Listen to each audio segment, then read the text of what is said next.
आमचे लोक येडे लोक निवडून आणत्या आणि मग डबल आम्हाला पुन्हा गड्ड्यात टाकत्या। पहले किधर था फॉरेस्ट वाला, पहले क्यों नहीं है नमक वाला, अभी क्यों आ रहा है ना, उसको क्या भी जरूरत है। त्यावेळेस घरं बनवत होतो, माती टाकायच्या वेळेस पोलीस लोक यायचे, पोलीस डिपार्टमेंट यायचे, तेव्हा आमच्याकडनं 1000-500 रुपये घेऊन जायचे। तो सामान भी नहीं निकाला था और डायरेक्ट आया, हमारा घर तोड़ दिया, हमारा सारा सामान उसी में दब गया, राशन पानी सब उसी में खड्डे में डाल दिया।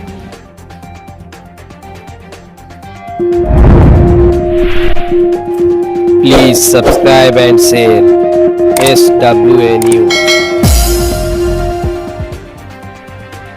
नागवाड़ी लोखंडे मार्ग चेंबूर में 28 दिन पहले तोड़ी गई 300 से 400 तक झोपड़े 7 मार्च 2021 को मीटिंग आयोजन किया गया। सावित्रीबाई फुले संस्था की ओर से। Bureau report SWA news. डैमिनेशन क्यों हुआ? तो डैमिनेशन क्यों हुआ ये आप सब लोग जानते हैं कि डैमिनेशन का मेन वजह क्या है। ठीक है, हमारे कुछ साथियों की, हमारे मोहल्ले वालों की गलती हुई, जो गलती को हम एक्सेप्ट करते, मगर कोरोना के टाइम पे जो आज हमारी स्कूलें बने, कॉलेज बने और शादी करने का भी इस वक्त गवर्नमेंट BMC हॉल में या म्यूनसिपैलिटी हॉल में, शादी के फंक्शन के हॉल में शादी करने का तक परमिशन नहीं दे रही। जब मैंने परसों के दिन जब तिलक नगर चौकी में मैंने पेपर मारा कि मुझे मीटिंग करना है, मीटिंग का मुझे परमिशन दो, तो तिलक नगर पुलिस स्टेशन का जो सीनियर इंस्पेक्टर है, सीनियर इंस्पेक्टर ने क्या बोला कि लॉकडाउन के टाइम पे, कोरोना के टाइम पे हम आपको मीटिंग करने का परमिशन नहीं दे सकते। तो वहाँ पे हमारा ये सवाल हुआ कि कोरोना के टाइम पे 10-15 आदमी को मीटिंग करने का परमिशन नहीं दे सकते, तो इतनी बड़ी आबादी को क्यों तोड़ा गया? तो उन्होंने बोले हमको ऊपर से ऑर्डर आया। अच्छा पेपर बताओ, ऊपर से ऑर्डर किसने भेजा, क्यों भेजा, वो भी डिटेल हमारे पास मौजूद है। ये पहला ITI हमने ACP को मारा। जितने भी डिपार्टमेंट इधर आए थे डैमिनेशन के टाइम पे, सॉल्ट, फॉरेस्ट, सॉल्ट बोले तो नमक विभाग, फॉरेस्ट बोले तो जो झाड़ होता है ये इसका विभाग होता है। जितने डिपार्टमेंट इधर आए वो डिपार्टमेंट की जानकारी अपने को होना ज़रूरी है। सॉल्ट बोले तो जो नमक विभाग होता है उसको सॉल्ट बोलते, फॉरेस्ट बोले तो ये जो जंगली झाड़ है इसको फॉरेस्ट बोलते। सॉल्ट विभाग के खाते में ज़मीन कब गई? जब 1947 में देश आज़ाद हुआ तो ज़मीनों को टुकड़े टुकड़े में डिवाइड कर दिया गया। किधर ज़मीन कलेक्टर को दी गई, किधर BMC को दी गई। जिस जगह पे नमक की खेती होती थी वो ज़मीन को ये लोगों ने सॉल्ट की कर दिया। फॉरेस्ट की ज़मीन जिस जगह पे झाड़ उगता है वो जगह पे फॉरेस्ट की कर दी गई।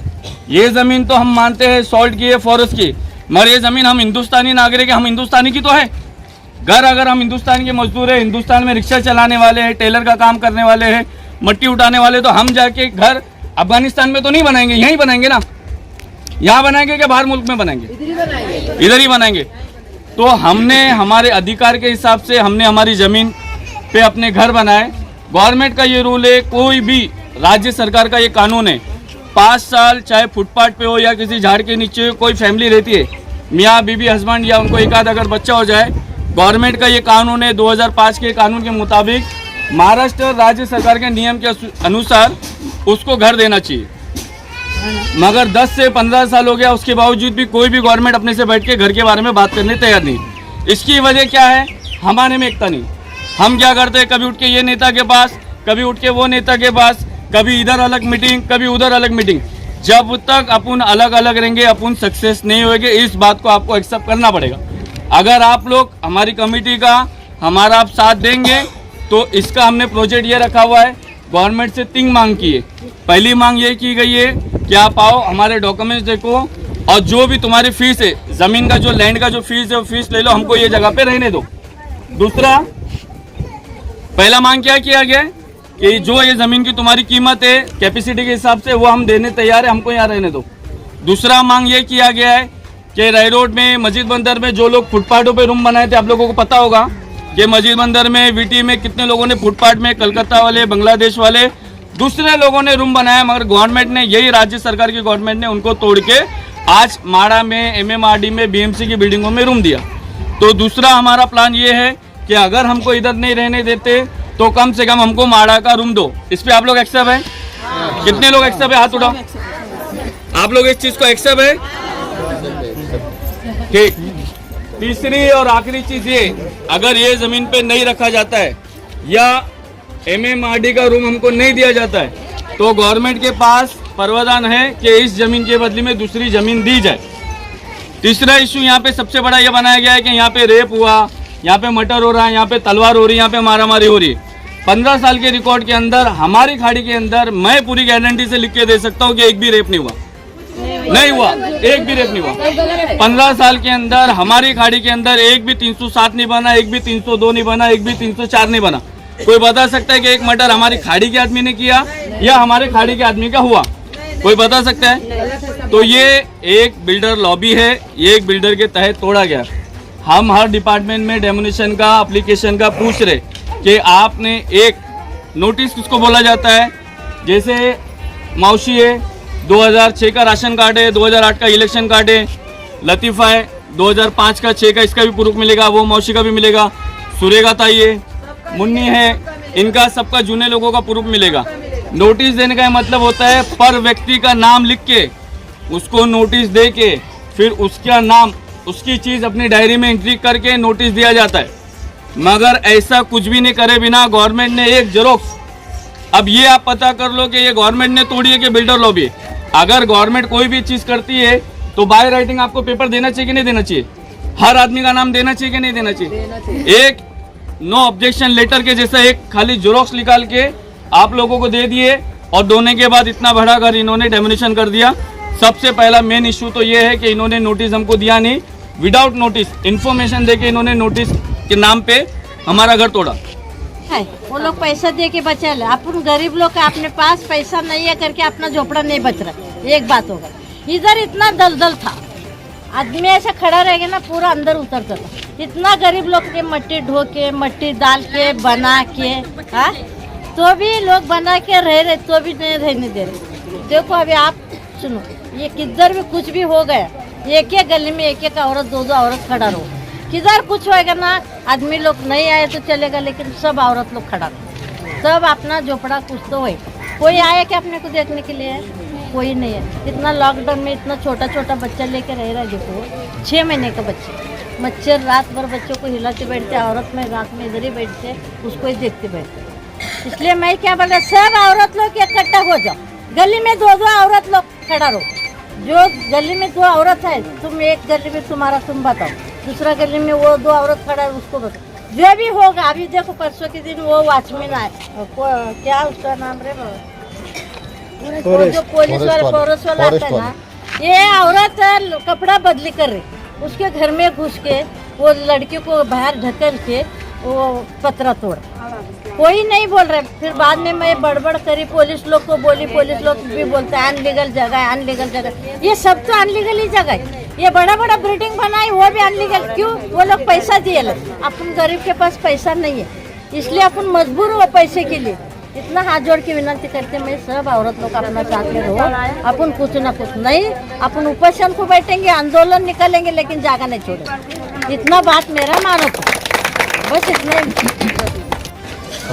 सर अपना नाम बताइए और कौन से संस्था से के लिए क्या आज का क्या मीटिंग रखी गई है? मेरा नाम मोहम्मद यूसुफ उमर अंसारी है। सावित्रीबाई फुले नगर के नाम पे हमारी संस्था है और ये संस्था 2013 में रजिस्टर हुई है और 2007, 8, 9 से हम लोग यहाँ रह रहे हैं। हमारी संस्था की अध्यक्ष है मौसी, और ये इनका खुद राशन कार्ड 2006 का है, इलेक्शन कार्ड जो है 2008 का है, लाइट मीटर है, पानी बिल है। इतने सारे डॉक्यूमेंट्स होने के बावजूद एक ये जिसको फेक नोटिस, डुप्लीकेट नोटिस बोला जाता है। नोटिस का मतलब सबसे पहले ये होता है कि जिस व्यक्ति को दिया जा रहा है उसका रूम नंबर, घर नंबर डाल के वो व्यक्ति को नोटिस दिया जाता है। और दूसरी अहम बात ये, नोटिस का इन्होंने जेरोक्स दिया है। अब ये बिल्डर लॉबी है या किसी की सेटिंग है, ये तो गवर्नमेंट जाने और बिल्डर जाने, ये नोटिस है नहीं। मगर हमारी यहाँ की पब्लिक गरीब होने की वजह से, कम पढ़ी लिखी होने की वजह से यहाँ बिल्डर लॉबी और जो गवर्नमेंट का ये गोलमाल है, ये गोलमाल एकदम हद की ज़्यादा बाहर है। क्योंकि नोटिस देने का कानून तो ये है कि नोटिस देने से पहले उसका रूम नंबर, गली नंबर लिखा जाए और उसका नाम नोटिस में लिख के उसको नोटिस दिया जाए। तो आज किस लिए मीटिंग रखी गई थी? ये मीटिंग देखो, हमने पुलिस से जब परमिशन मांगा तो पुलिस हमको परमिशन देने तैयार नहीं है कि मीटिंग का हम कोरोना के टाइम पे परमिशन नहीं देंगे। ये मैंने कल पुलिस वालों को लेटर दे रहा था मंडे के दिन, Saturday, Tilak Nagar police station को मैं ये परमिशन मांग रहा था कि हमारा जो घर टूटा है, हमारे बच्चों की जो पढ़ाई नुकसान हो रही है, हमारा जो धूप में ठंडी में जो सेहत की वजह से हालत ख़राब हो रही मौसम की वजह से, उसके लिए हमको मीटिंग करना है। मगर तिलक नगर चौकी वालों ने हमको मीटिंग करने का परमिशन नहीं दिया और गवर्नमेंट के साथ केंद्र सरकार को सपोर्ट करते हुए 1000 से 500 झोपड़पट्टी को तोड़ने का परमिशन हमारे राज्य की मुंबई पुलिस, तिलक नगर चेंबूर पुलिस ने परमिशन दे दिया। तो सर क्या लगता है कोरोना में जो एक राज्य सरकार की तरफ से एक GR आया था कि कोरोना के लिए डोमिनेशन रोक दिया जाए, क्या उसका भी ये लोग ने पालन नहीं किया? देखो, इस वक्त जो केंद्र सरकार है ना, वो बहुत बड़ी झूठी और मक्कार सरकार है। मगर हमको जो राज्य सरकार से उम्मीद नहीं थी, क्योंकि हमारे यहाँ के जो नगर सेवक छोड़ के नगर सेवक कांग्रेस के, MLA जो है सेना के हैं और MP जो है वो भी सेना के हैं और केंद्र में भी यहाँ से हमारे MP सेना के गए और MLA यहाँ से होने के बावजूद, सेना के MLA होने के बावजूद, सेना की सरकार होने के बावजूद इतना बड़ा डेमोनेशन, एक जेरोक्स को देख के इतना बड़ा डेमोनेशन कर दिया गया है और ना यहाँ कोई मंत्री, ना विधायक, ना MP, ना MLA, ये इतने बड़े बड़े लोग हैं, कोई आके हमारे से बात करने तैयार नहीं है। आज टोटल कितने दिन हो गए डोमिनेशन कर गए? डोमिनेशन पिछले महीने फरवरी की 9, 10, 11 से शुरू हुआ, आज 7 तारीख है, 28 दिन हो गए हमारा डोमिनेशन होके। यहाँ के जो राजनेता या आमदार, खासदार या कुछ ऐसे लोग यहाँ पर आपको विजिट करने आए और देखने के लिए आए क्या? यहाँ के आमदार, खासदार और जितने भी यहाँ की हारी हुई जीती हुई पार्टी, ये लोग विजिट करने जब इलेक्शन पीरियड चलता है तो 1 महीना पहले से ये लोग अपने अपने कार्यकर्ताओं को भेजना चालू कर दे। और अभी तो ये मामला हुआ ना कि डेमोनेशन के बाद इन्होंने अपने वोट गिनना चालू कर दिए, लोगों से इलेक्शन कार्ड मांग के कितने वोट है, यहाँ सपोर्ट करना चाहिए कि नहीं करना चाहिए, मदद देना चाहिए कि नहीं देना चाहिए, ये अभी भी राजनीति का मुद्दा बना हुआ है हमारी आबादी। तो आप अभी सरकार से या कोर्ट से क्या मांग की है? हमने सरकार से अभी तक हम कोर्ट नहीं गए हुए, क्योंकि 1 साल से लॉकडाउन लगने की वजह से कई गारमेंट, यहाँ पे जो मेरे भाई है, ये जो लेडीज़ लोग हैं, इनके जो हस्बैंड लोग हैं गारमेंट काम करने वाले, कुछ रिक्शा चालक है, कुछ मट्टी उठाने वाले मजदूर है, तो हमारी माली हालत कमज़ोर होने की वजह से हम कोर्ट तो नहीं जा सके अभी तक। मगर हम ये चाहते हैं कि केंद्र सरकार तो मदद नहीं करेगी, राज्य सरकार कम से कम मदद हमको करना चाहिए। वो खुद अगर हमारे से बैठ के बात करे तो हम बैठ के बात भी करने तैयार है, या वो कहीं बुला के बात करे तो हम उधर जाके बात करने भी तैयार है। क्या मांग है आपकी? इनको आपकी जगह के लिए क्या मांग है कि इनको आपको शिफ्टिंग देने की मांग है? क्या आपकी मांग क्या है? हमारी पहली मांग तो यही है, 2005 के नियम के कानून के अनुसार जो है, जो फुटपाथ पे भी अगर एक फैमिली 5 साल रह जाती है तो हमारे कास्ट स्पेशली महाराष्ट्र राज्य में ये कानून है कि उनको घर दिया जाता है। तो हमारे यहाँ तो कोई फुटपाथ या मेट्रो, मोनो, रेलवे, हाईवे कोई भी ऐसा प्रोजेक्ट नहीं था, ये बेवजह झोपड़पट्टी तोड़ी गई। तो पहली मांग मेरी यही है कि हम लोगों की यहाँ की ज़मीन की कीमत ली जाए, स्क्वायर फुट के हिसाब से हमको यहीं बैठने दिया जाए। दूसरी मांग ये है कि इस ज़मीन के बदले में दूसरी ज़मीन दे दिए। नहीं तो तीसरी मांग ये है कि हम जो 250-300 घर है उनको बिल्डिंगों में शिफ्ट कर दिया जाए।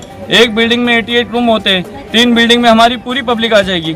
जो भी आपका रूम का बनवाई का चार्जेस है वो चार्जेस भी हम भरने तैयार हैं। जमीन के पैसे लेने से मुराद क्या, जो पौती भाड़ा होता है वो या खरीदी?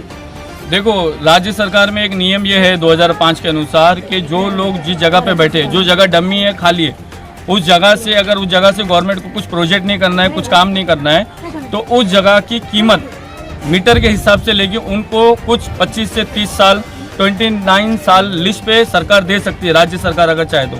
और रही बात, केंद्र सरकार ने इतना बड़ा काम किया, दिल्ली से आदेश निकाल के, केंद्र सरकार को शर्म आना चाहिए। सबसे पहली बात, 2019 से लेकर 2020 तक चाइना वाला 150 किलोमीटर अंदर आ गया। केंद्र सरकार में चाइना वाला अंदर आ गया 150 किलोमीटर, यानी यहाँ से पूना तक इतनी बड़ी ज़मीन चाइना वाले ने कब्जा कर लिया। केंद्र सरकार कुछ नहीं कर पाई। मगर इतने गरीब मासूम, इसमें हर धर्म वाले, हिंदू, मुसलमान, दलित समाज, ईसाई सब बैठे हुए, मगर जबरदस्ती का 300, 400, 500 घरों को तोड़ के फुटपाथ पे डाल के आखिर केंद्र सरकार क्या साबित करना चाहती है? अभी तक ये 18-20 दिन हो गए झोपड़े टूटे हुए, यहाँ पर किसी भी संस्था से कोई मदद मिली है क्या? 28 दिन हुए, किसी संस्था से मदद भी नहीं हुई, ना कोई संस्था हमारे को मदद करने आई है। अभी इलेक्शन आएगा तो बाबा साहब अम्बेडकर के नाम पे दलित समुदाय के नेता आएंगे और मुसलमान के नाम पे, अल्लाह रसूल के नाम पे शेरवानी वाले, कुर्ते वाले कि आप मुझे वोट दो, हम कभी मुसलमानों का नुकसान नहीं होने देंगे, आप मुझे वोट दो, हम कभी दलित समाज जाएगा। ये कभी 28-29 दिन हो गया टूट के, तो इसमें लोगों को खाने पीने का कैसा अरेंजमेंट हो रहा है? देखो, जब हमारा घर था तब भी हम मेहनत मजदूरी करके खाते थे, आज हमारा घर टूटा हुआ है, आज भी हमारे भाई लोगों के हाथ इतने मजबूत है, आज भी हम मेहनत करके खा रहे हैं। रहा नेताओं का सवाल, अब ये नेता जब आएंगे इलेक्शन में, कोई बाबा साहब अम्बेडकर के नाम पे वोट मांगने आएगा, कोई अल्लाह रसूल के नाम पे वोट मांगने आएगा, तो इंशाल्लाह इन वोटों का फैसला ये हमारी बहन है। इस वक्त खुले में ही रह रहे हैं क्या सब लोग? हाँ, इस वक्त हम खुले में ही है, ना लाइट है ना पानी है, कोई ऐसी चीज़ नहीं, उसके बावजूद भी खुले में रहेंगे। इसके सिवा जा कहाँ सकते?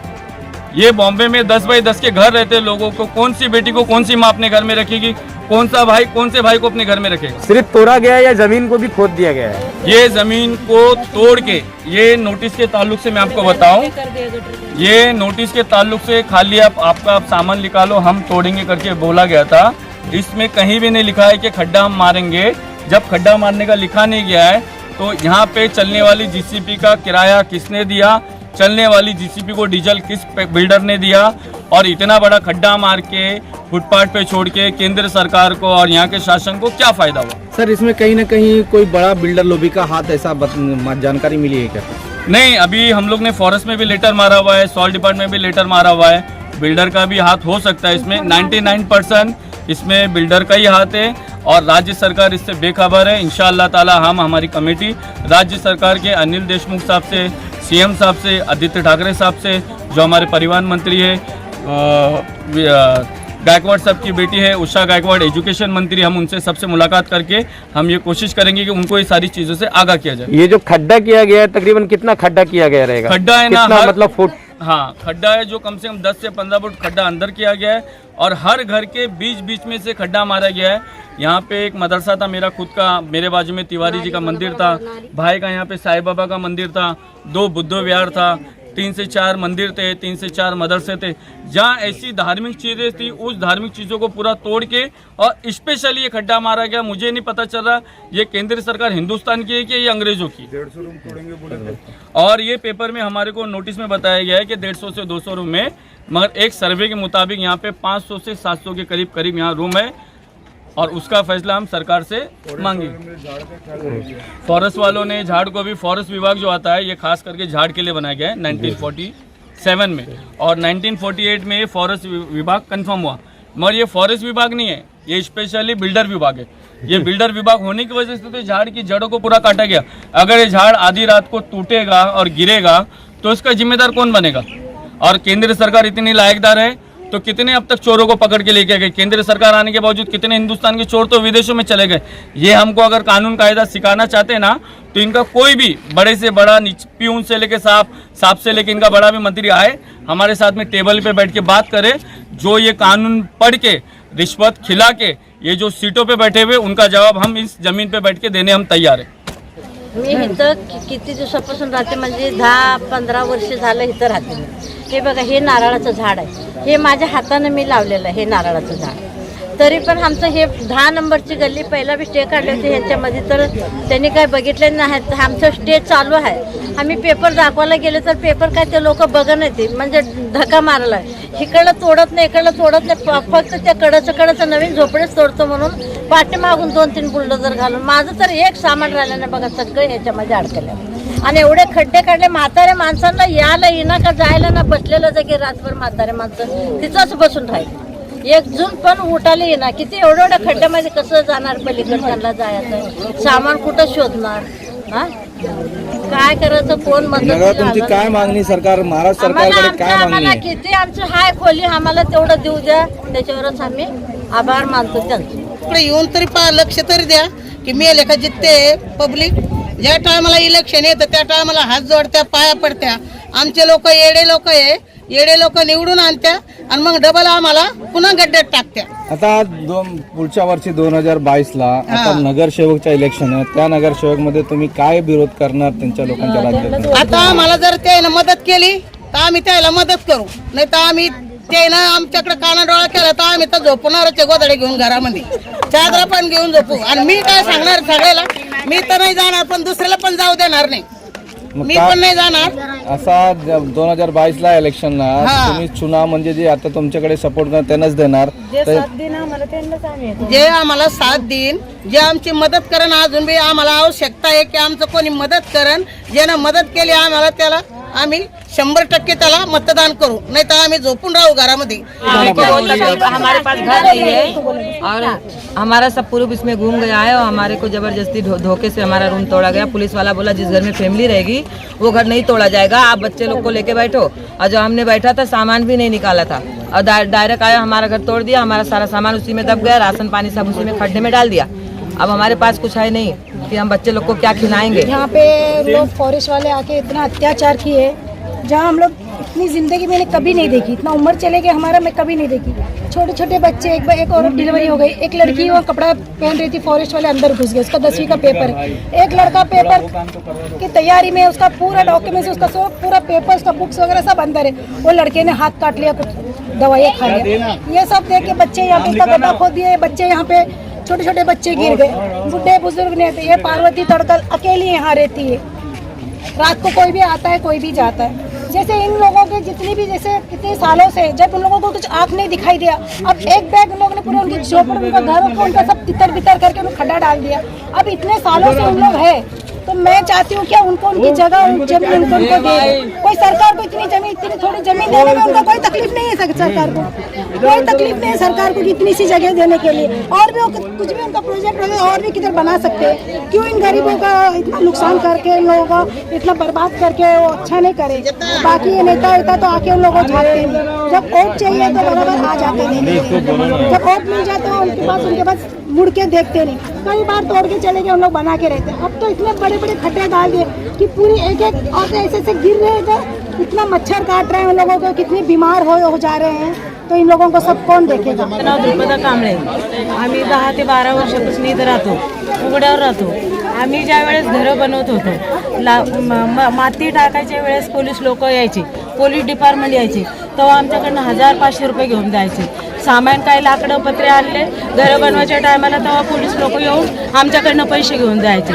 तेव्हा यांना तोंड नव्हतं का बोलायला की तुम्ही इथं घरं नका बनवू, ही सरकारची जागा इथं बनवू नका म्हणून सांगितलं. आणि आता बनवल्याच्या नंतर आता 10 ते 12 वर्षापासून आम्ही लोक इथं राहतो, तरी आमच्याकडनं पैसे घेऊन जात होते. आमचे पैसे कसे, आमच्या कष्टाचा पैसा होता. आम्ही एक गेले की दुसरी यायचे, दुसरे गेले की तिसरी यायचे, रात्रीच्या दिवसाचे पैसे घ्यायला यायचे, आमच्याकडनं पैसे घेऊन जायचे. आम्ही कष्ट करणारे माणसं आहे. माझा नवरा हातमजुरीवाला आहे, माझा नवरा हातमजुरीवाला आहे. आम्ही कष्ट करून आम्ही लोकांकडे आजाबट्ट्याने पैसे काढून आम्ही घरं बनवले. कसे कोणाकडनं पैसे घेऊन उधार पाधार उसने घेऊन आम्ही घरदार बनवले. काही डोक्यावर छेत असो, सावली असो म्हणून याच्यासाठीच बनवते ना माणूस.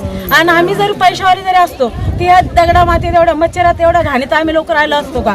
पैशावाले जरी असतो तर पैशावाले लोक बिल्डिंगीत मोठ्या मोठ्या पुलिस वाले ना तुमच्याकडे येतो की नाही पैसे घ्यायला आज? मग आता कशाला येतील? आता नाही येणार. आता कशाला काळे तोंड दाखवतील त्यांचे ते. मग आमची एवढीच विनंती आहे की आता आम्ही जसं राहतोय ना आमच्या जागेवर, तीच जागा आम्हाला त्याच जागेवर. कुठे राहता? काय तुमच्या एरियाचं नाव काय? झाडाजवळ राहतोय ते बघा, तिथं नागवाडीत. हेच येतं काय एरियाचं नाव आहे का? नागवाडी. कुठे नागवाडी कुठे आहे येतोय? माता सावित्रीबाई फुले, चेंबूर माता सावित्रीबाई फुले. माता सावित्रीबाई चेंबूर विला. हाँ, कपड़ा टूटा है, हमारा पोते को कैंसर था, हम उसके उज्जवल में लगे थे, उसको राजावाड़ी में उसका इलाज चल रहा है. और यहाँ आए तो कपड़ा तोड़ दिया और जो डॉक्यूमेंट था जो था उसमें सब हो गया बराबर. अब हम इतने परेशानी के कहाँ रहे हैं. ऐसे भी बच्चे को ऐसी जगह रखने को डॉक्टर ने मना किया है, लेकिन हम अपनी परेशानी में उलझे थे. वो अच्छी जगह के बदले ये जगह भी हमारी चली गई. अब हम ये बताओ कि क्या करेंगे क्या नहीं करेंगे. अभी सरकार से क्या मांग करेंगे? जगह के बदले हमको जगह चाहिए बस. हाँ, सुजाता काड़बाजी. और मैं इधर ही 15 साल से रह रही हूँ. मतलब मैं अंदर 50 साल से रह रही हूँ, वहाँ पे भाड़े पे था. अभी इधर मैं 15 साल से रह रही हूँ. लेकिन इतना दलदल था, सब पब्लिक ने भर के ये किया, मेहनत करके बनाया.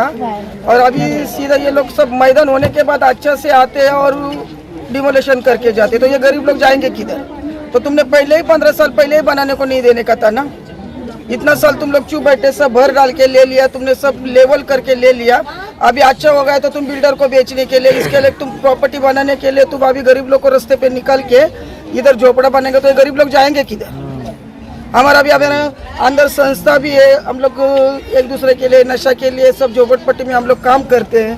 तो क्या सरकार से क्या मांग करेंगी? हम सरकार से यही मांग करेंगे, एक तो हमको जहाँ पे वही बसा दो. का को गवर्नमेंट का से GR भी है क्या, मीट आगरा की जमीन पे अभी नमक नहीं पक रहा है तो वहाँ पे पब्लिक बैठ सकती है. ऐसा GR निकला हुआ है. तो हमारे सरकार से यही मांगे, एक तो हमको हमारी जगह पे बैठने दो, या फिर हमको इसके बदले में दूसरा जगह दे दो।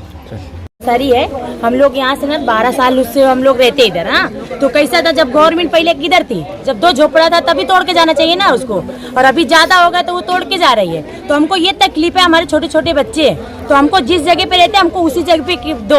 और 8 फुट 10 फुट का खड्डा है, हम लोग उसके बाजू में रहते छोटे छोटे बच्चे लोग के। तो हमको यही सरकार से विनती है कि जो पुलिस फॉरेस्ट वाले आते हैं वो लोग लकड़ा लेके सबको लड़ाते हैं, झोपड़ा तोड़ते हैं, बोलते इधर खाली करके जाओ, तो हम लोग किधर जाएगा।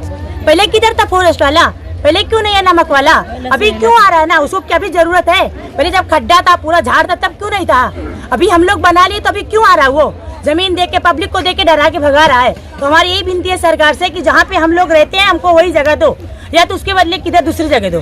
हमारे छोटे छोटे बच्चे हैं उनको भी ख्याल करो, ये कोरोना चालू है फिर से हो गया लॉकडाउन, तभी हम लोग किधर जाएगा। हमारा आदमी ऐसा काम करता है तो अभी किधर जाएगा, हम लोग कैसा जिएगा इधर। हमको यही सरकार है ना, कोई भी आता इधर, कोई देखने को भी नहीं आता कि चलो किधर कैसे है झोपड़ा टूटा, कैसे बच्चे हैं, कैसे क्या है, कुछ भी नहीं देखने होगा। तो हमको यही सरकार से विनती है कि हमको जहाँ पे हम लोग रहते हैं ना हमको वही जगह दे दो बस, और हमसे कुछ नहीं चाहिए। ये फॉरेस्ट वाले आते हैं ना, वो जो लकड़ी लेके आते हैं, डंडा लेके आते हैं ना, उनको कानून उनको रोके, जो ड्यूटी है ना वो ड्यूटी करके जाओ यहाँ से, बस हमारी यही विनती है।